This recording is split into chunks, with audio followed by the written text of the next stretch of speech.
जय हिंद। मैं शिव सर आपका स्वागत करता हूं अपने YouTube channel SSC classes in my way में। जैसा कि नाउन कंटिन्यू चल ही रहा है तो नाउन के आगे आज हम चलते हैं। जैसे नाउन आपने पढ़ा, नाउन नंबर देखा, नाउन जेंडर देखा और उसके क्लासिफिकेशन देखा है। Apart from classification and number and gender, उन सब से अलग अब मोर अबाउट नाउन्स को सीखते हैं कि कैसे कैसे नाउन आ सकते हैं और कैसे कैसे उसका यूज़ किया जाता है। तो ये है आपका एकदम मतलब we are reading, we are studying, एकदम जो अच्छा लेवल होता है कंपटीशन में जो आता है उस तरीके से। तो चलिए समय को वेस्ट नहीं करते हैं, स्टार्ट करते हैं। जो भी चीज़ें उसे समझते हैं और कोई एग्जांपल्स भी करते हैं। एग्जांपल के साथ समझने के साथ आगे चलते हैं और साथ ही साथ वीडियो को आगे बढ़ने से पहले वीडियो को लाइक कर दें, शेयर कर दें और सब्सक्राइब कर दें। तो चलिए आगे चलते हैं। फिर से मैं स्वागत करता हूँ अपने यूट्यूब चैनल। देखिए इसमें दिया गया है following nouns are usually uncountable in English. English में ना देखिए, इंग्लिश और हिंदी में फ़र्क होता है क्योंकि ये इंग्लिश तो हमारे यहाँ की भाषा है नहीं। We are studying, it's a foreigner, ये विदेशी है। तो विदेशी भाषा के वहाँ पर वो जो चीज़ें ट्रीट की जाती है उस तरीके से हमें पढ़ना पड़ेगा। तो इसलिए ना मैं कहता हूँ कि इंग्लिश को ज़्यादा से ज़्यादा कोशिश करें कि इंग्लिश में ही समझने की कोशिश करें। आप उसे जब हिंदी से रिलेट करना शुरू करेंगे ना तो that will create problem to you understand the basic things. Basic understanding of that will be decreased, वो कम हो जाएगा आपका। तो इसलिए क्वेश्चन क्या होते हैं, गलत होने लगते हैं इंग्लिश के। तो वो चीज़ें हम उसे दूर करके उन सब चीज़ों से हम सीखेंगे। चलिए हम आगे चलते हैं। पहले क्या क्या चीज़ें हैं इसमें देखते हैं। पहला जो पॉइंट है, following nouns are usually uncountable in English. जैसे कि मैंने लास्ट वीडियो में आई टोल्ड यू कि नाउन ऐसे भी कैटेगराइज किया जा सकता है। एक होता है काउंटेबल नाउन एंड दूसरा होता है अनकाउंटेबल नाउन। काउंटेबल नाउन वो होता है जिसे हम गिना जा सके, जो गिन सके, और अनकाउंटेबल वो होता है जो न गिना जा सके। और उसमें साथ में हमने आपको ये भी बताया था कि अनकाउंटेबल के साथ कभी भी कोई, देखिए आप अब भी यहाँ पर भी नोट कर लें कि हम क्या करते हैं ना, अनकाउंटेबल नाउन के साथ, अनकाउंटेबल नाउन के साथ ना हम ए और एन का यूज़ नहीं करते हैं। ये जो आर्टिकल है ये आर्टिकल का यूज़ नहीं करते हैं। और ना ही अनकाउंटेबल को हम क्या बनाते हैं, प्लरल, ना ही उसे हम प्लरल बनाते हैं। वो जैसे रहता है वैसे हम रहने देते हैं। अगर आपने कभी भी बनाने की कोशिश की प्लरल तो वो क्वेश्चन आपका क्या होगा, गलत हो जाएगा। जैसे इसमें समझते हैं, एडवाइस हो गया, न्यूज़ हो गया, इन्फॉर्मेशन हो गया, furniture, luggage, work, business, weather, traffic, scenery, paper, writing material, जो राइटिंग मटेरियल होता है जैसे हम पेपर वगैरह यूज़ करते पढ़ने के लिए एक एक तो वो उस सेंस में ये क्या होता है, प्लरल होता है, हमेशा अनकाउंटेबल होता है। ब्रेड भी होता है, ये इंग्लिश है, फॉरेन लैंग्वेज है, तो वहाँ का ब्रेड का मतलब क्या होता है, that is uncountable noun, etc। तो यहाँ पर हम देखते हैं, चीज़ों को समझते हैं। तो एडवाइस, जैसे अब इसके एग्जांपल्स करते हैं। एग्जांपल हम ये ले लेते हैं, जैसे अगर आप ये कहें कि ही गिव मी एन एडवाइस। अब आपने क्या देखा, यहाँ पर ए है तो इस हिसाब से जो आर्टिकल आना चाहिए वो एन आना चाहिए, तो आपने लिख दिया। लेकिन क्या ये सही है? ये सही नहीं है। ये क्या गलत है? गलत इसलिए है कि ये एक्चुअली है क्या है, ये होता है अनकाउंटेबल नाउन। और आपको पता है कि अनकाउंटेबल नाउन के साथ हम आर्टिकल ए और एन का यूज़ कतई नहीं कर सकते और ना ही इसे प्लरल बना सकते हैं। अब जब ये नहीं बनेगा तो फिर सिर्फ ये क्या हो सकता है, ये होगा ही गिव मी एडवाइस, सिर्फ इतना ही रहेगा। सॉरी, तो ही गिव मी एडवाइस, तो यहां पर सिर्फ क्या होगा, ही गिव मी एडवाइस होगा ये, ना कि एन एडवाइस। ऐसा नहीं हो सकता। और इसे आप ऐसे भी नहीं लिख सकते। अगर आपने इसे ऐसे लिखा है, ही गिव मी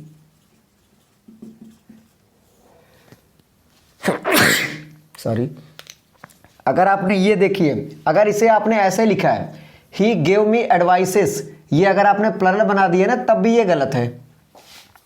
तो ना तो इसे आप प्लरल बना सकते हैं, वो ऑलरेडी प्लरल ही रहता है, वो अनकाउंटेबल है, और ना ही इसे आप ए एन का यूज़ कर सकते हैं। तो समझने वाली बात ये है। तो यहाँ पर ये सिर्फ हो सकता है ये, हाँ, ये अगर आप ए एन का यूज़ करना ही चाहते हैं तो ऐसे कर सकते हैं, he give me a piece of advice. अब ये सही है। ऐसे ही लगेज का होता है, लगजेज आप नहीं बना सकते। अगर आप ये लगेजेस बना रहे हैं तब भी गलत है ये, या आप ऐसे नहीं लगा सकते मैनी लगेज, ये भी चूंकि ये काउंटेबल के साथ यूज़ होता है तो ये भी नहीं हो सकता। तो आपको समझना क्या है कि कभी भी ऐसे जो आपके नाउन्स हैं ऐसे जो नाउन आते हैं उनके साथ ये नहीं करना होता है, ठीक है।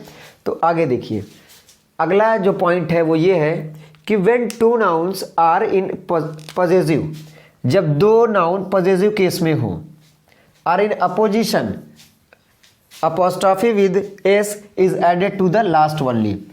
तो अगर वो पॉजेसिव केस में आए हो और वो अपोजिशन में हो तो यहाँ पर जो अपॉस्ट्रॉफी लगता है वो लास्ट में लगता है। पोजीशन कहाँ लगता है? लास्ट में लगता है। उसे समझते, यहाँ पर एक वर्ड है अपोजिशन, इसे हम समझते हैं। अपोजिशन का मतलब जो होता है ना, अपोजिशन का मतलब होता है, ऐसे समझ लें, नियर टू, ये किसी के नज़दीक। और ऐसा नाउन मतलब ऐसे दो नाउन आए हो और एक दोनों साथ में यूज़ किए गए हों और एक दूसरे को रिफ़र कर रहे हो तो वही होता है, that is called use of, मतलब that is the using of apposition. देखिए जैसे माई ब्रदर ये नाउन है, हरी इज़ वॉच मतलब मेरा भाई कौन? हरी। तो ये जो यूज़ किया गया ये नाउन, ये किसको रिफ़र कर रहा है? ये, और दोनों एक ये दूसरे के बाद यूज़ किया गया है तो ये क्या हो गया? इसका ये कौन सा यूज़ है? अपोजिशन यूज़ है। तो ये मिला जुला के जो बातें की जा रही ये है कि माई ब्रदर, कौन ब्रदर? हरीज वॉच, ये घड़ी किसकी है? वो है। आगे नहीं लिखा गया। अगला है, अगला जो लिखा गया है अपोजिशन में use, this is my uncle engineers brother, ये मेरे अंकल, अंकल क्या है? इंजीनियर हैं, उनकी ऑफिस है। अब आप समझे, ये जो अब ये है नाउन और ये भी नाउन, अब दोनों नाउन यूज़ किए गए हैं एक दूसरे को और ये रिफ़र कर रहा है किसको? इनको। तो ये क्या कहलाता है? Apposition use. Near to it, पहले वाले के नज़दीक में जो आया हो और उसी को रिफ़र करे कि ये वही है। अब ये तो रहा कि अपोजिशन। अब हम समझते हैं, इसमें ये कहा गया कि अगर कभी भी ऐसे अपोजिशन में यूज़ हुआ हो तो दूसरा वाला जो नाउन आएगा या जो उस पहले वाले नाउन के लिए जो यूज़ किया गया, मतलब लास्ट वाले पोजीशन के साथ एस मतलब अपॉस्ट्रॉफी एस जाता है, ना कि पहले वाले। माई ब्रदर्स नहीं हो सकता है, माई ब्रदर्स वॉच, ऐसे इसे आप नहीं लिख सकते हैं, माई ब्रदर्स हरी वॉच, तो ये गलत हो जाएगा। ये यहाँ पर पॉजेसिव नहीं होगा बल्कि कहाँ होगा? यहाँ पर होगा, जैसे ये है।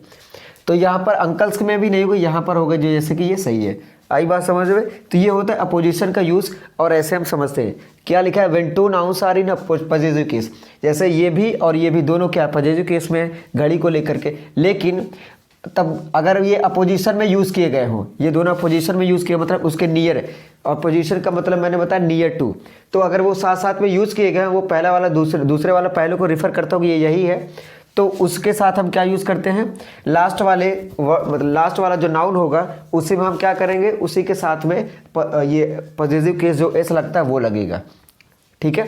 अगला पॉइंट है, when one noun is qualified by two noun, जब एक नाउन दो नाउन, मतलब जब एक नाउन क्वालिफाई किया गया हो दो नाउन से, एंड नीड पॉजेसिव केस, और ज़रूरत किसकी है? पॉजेसिव केस की। तब आपको पता होना चाहिए कि जो पॉजेसिव केस होता है ना, last one should be possessed. तो लास्ट वाले में हम क्या करते हैं? पोजीशन लगाया जाता है, और यह तो कहने की एंड से जुड़ा हो, जैसे किंग एंड क्वींस। और वो जो ये जो नाउन क्वालिफाई किया गया हो वो दोनों के लिए हो, वो मतलब दोनों का वो टारगेट हो, ऐसे ही समझ लें। तो किंग एंड क्वींस ये दोनों की जर्नी है, राम एंड श्याम्स हाउस ये दोनों का घर है। तो यहाँ पर आप ये भी देखेंगे कि when one noun is qualified by two noun, ये एक नाउन है और ये दो नाउन के द्वारा क्वालिफाई किया जा रहा है कि ये किसका है? इनका है। तब अगर पॉजेसिव केस की जब ज़रूरत होती है तो जो लास्ट वाला होता है, दूसरा वाला, उसी के साथ हम पॉजेसिव केस का यूज़ करते हैं। यहाँ पर भी है लास्ट वाले के साथ, लेकिन यहाँ पर अपोजिशन के साथ अपोजिशन में यूज़ होना चाहिए। यहाँ पर क्या होगा? वो ऐसा नहीं होगा, दोनों को पोजीशन दिखाना होता है। तो ये होगा Ram and Shyam's house, king and queens journey to India, ठीक है। आई होप आपको समझ में आया होगा कि ये 8 से 10 मिनट में आपने देखा कि ये 2-3 रूल्स आपने बहुत अच्छे देखे, जो एग्ज़ाम में अक्सर ये इसके स्पॉटिंग द एरर में आता है और आपको उसमें मिल जाता है, और हम प्रैक्टिस भी करते रहेंगे। आई होप आपको समझ में आया है, और अगर वीडियो अच्छा लगा हो तो ज़रूर लाइक करें, शेयर करें, सब्सक्राइब करें और उन दोस्तों तक भी भेजें जो वाकई में कंपटीशन की तैयारी कर रहे हैं और फिर भी इंग्लिश उन्हें नहीं समझ में आ रही है। तो चलिए ठीक है, मिलते हैं नेक्स्ट वीडियो में। जय हिंद।